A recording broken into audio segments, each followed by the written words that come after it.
Welcome back to the channel, and can you believe that it's been 6 months since I blacked out at the Dodge dealership and left in my Hellcat Redeye? Well, today I'm going to share with you what it's been like owning that car for the last 6 months and the maintenance costs and everything I've learned. First, let's grab the keys. Wife's key. She thinks it's the same as the red key. My red key. Teenager. Dog. Now let's go outside and let me show you something else. So if you watched the last video, then you saw the stereo system I put in the car. And yes, this happened.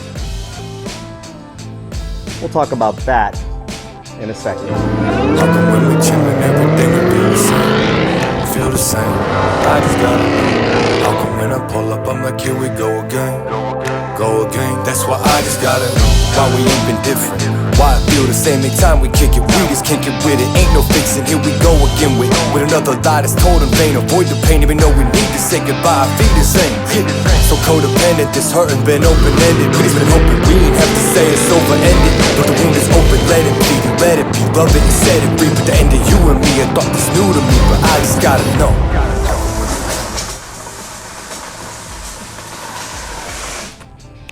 All right, so I have to show you what showed up this week. Pulled up in front of the house, in front of the door was this giant box with the two 12-inch subwoofer enclosure built for the Dodge Challenger. This thing has the little notches on the bottom, if you probably could see those, and it's got the clips on each side, and it's ported, and it's ready to go.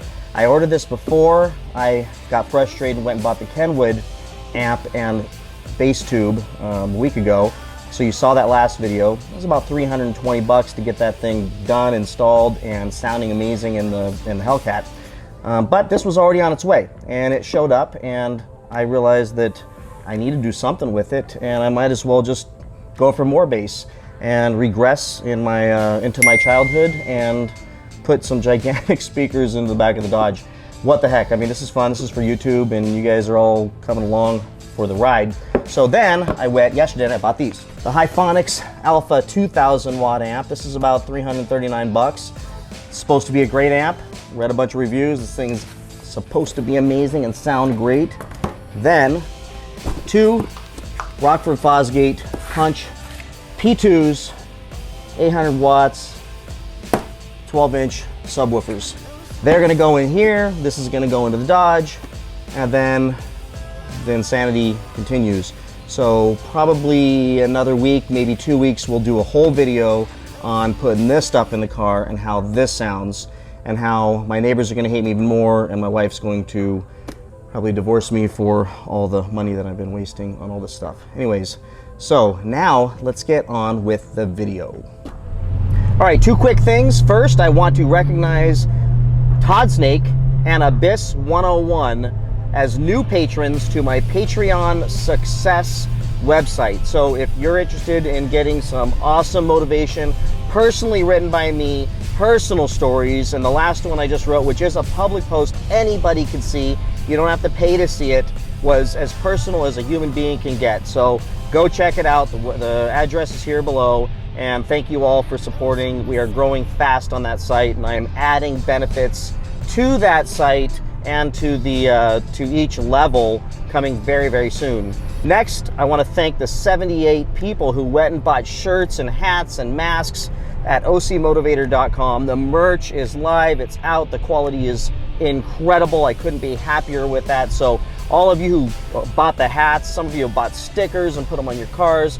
I mean, thank you, love you, you mean the world to me. It's just so awesome to see the channel and the support you all are giving me just take off like crazy. So with that, now let's jump right into my last 6 months experience with my Hellcat Redeye.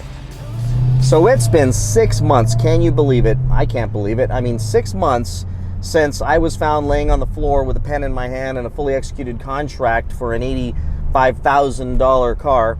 And when I woke up, some guy handed me 2 red keys and a black key and said, go have fun. And it's still like a dream to me.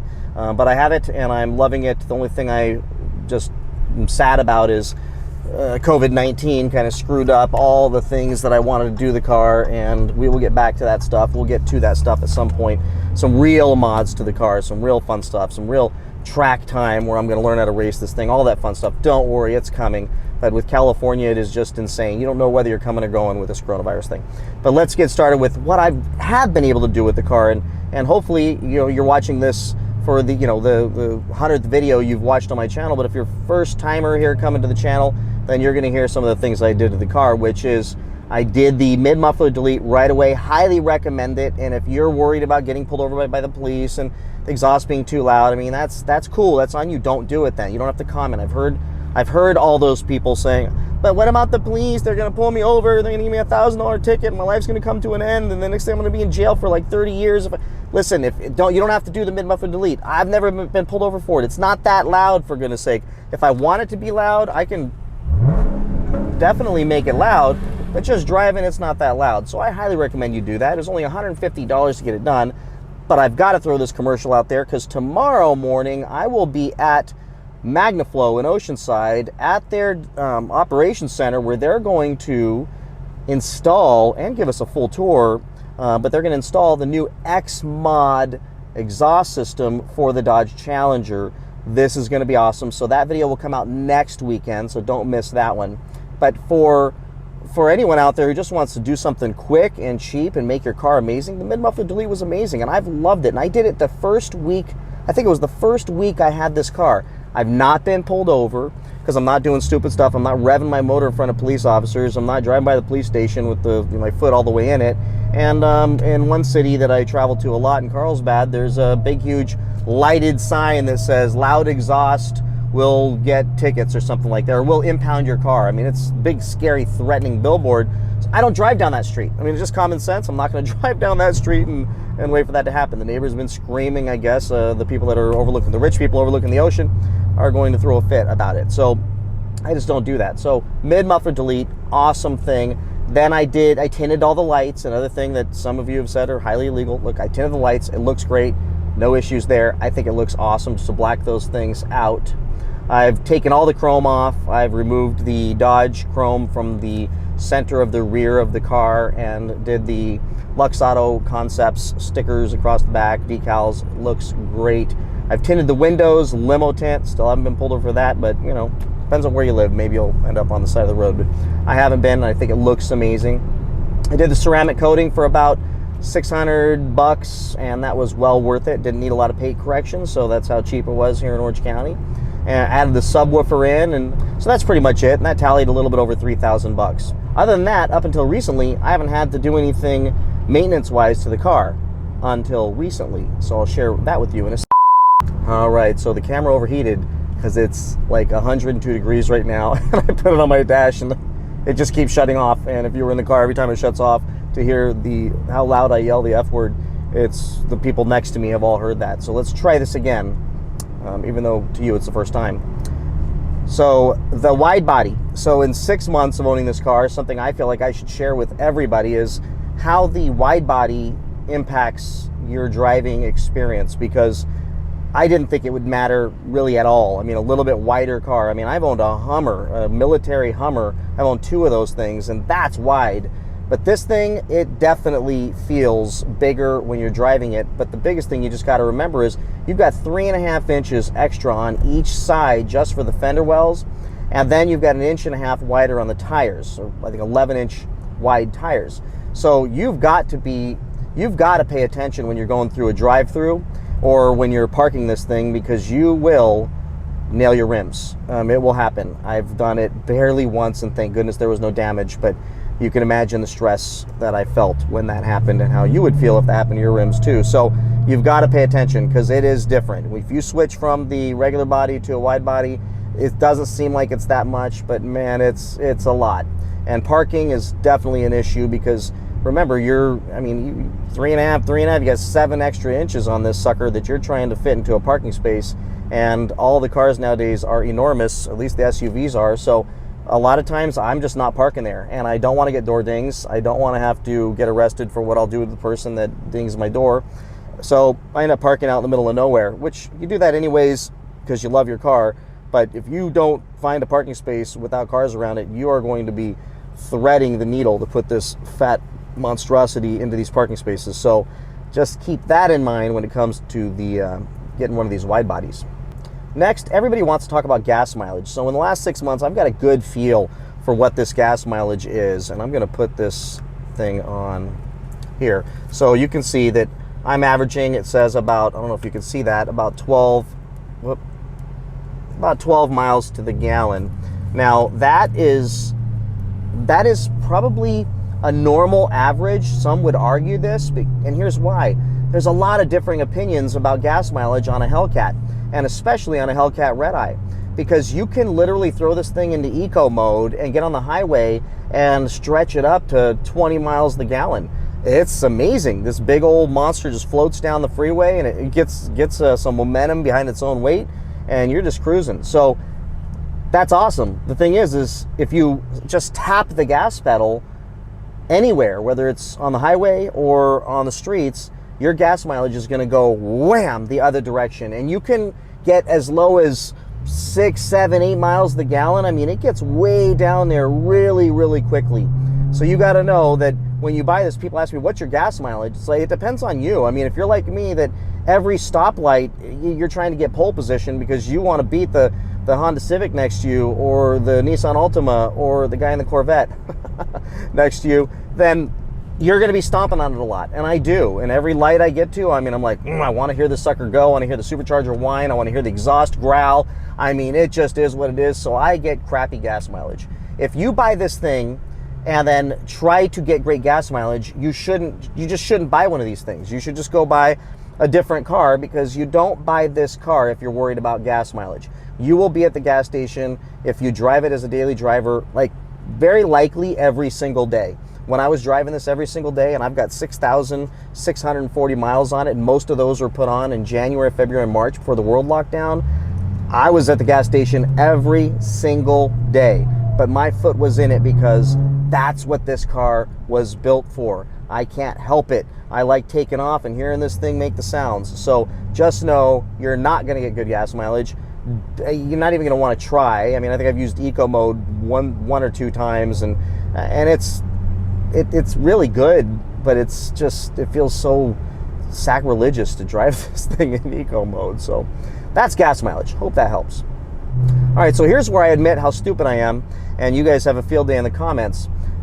Over the last 6 months, I've learned something about my Dodge Challenger that I didn't know in the last 2 Dodge Challengers I've owned over the last 3.5, 4 years, which is the back seats. The back seats fold down. I know, mind blown. I had these cars. I've had 3 of these cars now, and until maybe 3 months ago, I didn't even know those seats folded down. It was like an accident one day. I saw a little strap sticking out, peeking out in the back seat, and I yanked it, and the seat came forward. And I was like, wait a second. And that is a humongous trunk. I mean, you could fit 2 or 3 grown men in that sucker. Not that I ever done that before or have any plans of doing that, but you could. And if you pull that down, I mean, it's amazing the things you can haul from Home Depot. You can turn this thing into $85,000, 800 horsepower pickup truck. It is really cool. So I don't know, maybe someone is watching this going, I had no clue either. And you know what? Did the dealer tell me? No. Did I go through an orientation? No. When they said, would you like somebody to spend some time with you to show you how to use the car? I was like, hell no. Just give me the keys and let me get out of here before somebody changes their mind and takes the keys away from me. That's a cool feature in this car. So let's talk about the rain. I talked about this in one of my older videos with regard to my Scat Pack, that it was terrifying to drive that in the rain. And then I got this thing, and it takes terrifying to a whole new level. This thing is not meant for the rain. I don't care if the tires say all season. I don't care what you do. I would recommend you start in second gear, not first gear. You got 707 foot-pounds of torque in the Redeye, and this thing just spins. It spins when it's dry. So if you try to drive this thing in the rain, you are going to be clenching your fingers around that steering wheel in sheer terror. It just is what it is. Now, as you get used to it and more comfortable, you'll be more careful, you'll respect the car more, but just know at the beginning, if you live in a climate where there's a lot of rain, this car is going to not be very fun to drive. You will be accidentally doing donuts all over the place. All right, something else that I think is pretty cool in this car that I did not even have in my BMW, and it may be the option with the upgraded nav system or the infotainment system, but it's the alerts that you get. I get alerts via text, and I get alerts via email when, my tire pressure's low. When anything needs to be done on this car, any warning light goes on this car, I get notified via text. Not that I wouldn't know, but if your car's, I don't know, parked somewhere for a while, this thing notifies you when something's going wrong with it. It's magical. I figure it's definitely connected to the internet, definitely connected to the cloud, and it's really cool because then all you have to do is tap the link and set an appointment, take the car into the shop, which I did, which brings me to my next point. So I had low tire pressure in my left tire, and then a couple days later I had a flat in my right tire, and turns out I had some nails, but my tires were already bald in the back, so I needed to get them, and I was just postponing it and dragging my feet until I had the flat. So I went and got new tires, and here is, we're going to get into a maintenance cost. So 6,644 miles, lots of donuts, lots of burnouts. So if you don't do these things, your tires will probably last longer. Lots of ridiculously stupid, immature driving, and I need tires. So I went and got the same exact tires, the Pirelli, well, let me see what they say here. They are the Pirelli 305 3020s, exact same tires that came with the car. Now, I was seriously considering getting some Mickey Thompsons to get some stickier tires, which would have been really awesome, but everybody I talked to said, look, if you plan to drive that car any distances on road trips, you're just wasting money by putting those race tires on your car. So what I decided to do is, when it comes time to finally want to use this thing for racing and going to a track, I'm just going to buy another set of wheels and tires just for that. And it seems like a much better idea because I want to be able to stretch these tires out a little bit and take this thing on road trips, long road trips with the wife and I and the daughter in this car. That's the point. I want to get this thing out, stretch its legs, and have fun in it and actually use it. And then if I ever, the rare times I'm going to go to a track, then I'll throw those other tires on there. So that's why I did that. And those tires cost $842 a pair. So I didn't need front tires. Those are still like brand new. So 360 something bucks each tire. And then with tax and all the other crap that they put on there, that's the cost of the tires. So 6,600 miles, not bad considering how I drive the thing to buy tires. All right, lastly, the oil notification light came on, told me I was down at 0%, so go get the oil changed. So I did, took it to the dealership, and I was expecting them to tell me it was going to be $200 or $300 because how sophisticated this car is and how expensive this car is and the big motor, blah, blah, blah. Just like I heard from the BMW dealership when they told me that my 6-cylinder BMW 740 was going to be $350 at the oil changed, and when I called other places, it was even more. So the dealer was actually cheaper than everybody else. This thing, when I went in, I expected some dance. You know, it's an expensive car. They see you coming when you come in there. They could have told me $200. I probably would have rolled and fell for it, and $112. So oil changes on the Hellcat Redeye, probably exactly the same as on a Scat Pack, which is pretty cool. All right, folks, so I hope this was informative. Hope it helped you all make your decision if you're going to buy a Hellcat Redeye wide body or if you are just here for the entertainment. Thank you for following my channel. Please like, please subscribe, please comment, be respectful. Check out my Patreon, check out my merch site, and I love you all. We're going to be passing 24,000 subscribers probably this week in the next couple of days. And remember, MagnaFlow next week, and we'll do the next upgrade to the stereo system the week after, maybe sooner. So definitely hit that notification bell so you don't miss these videos when they are posted. Take care. Talk to you soon. Bye-bye. Go ahead and tell you how I feel.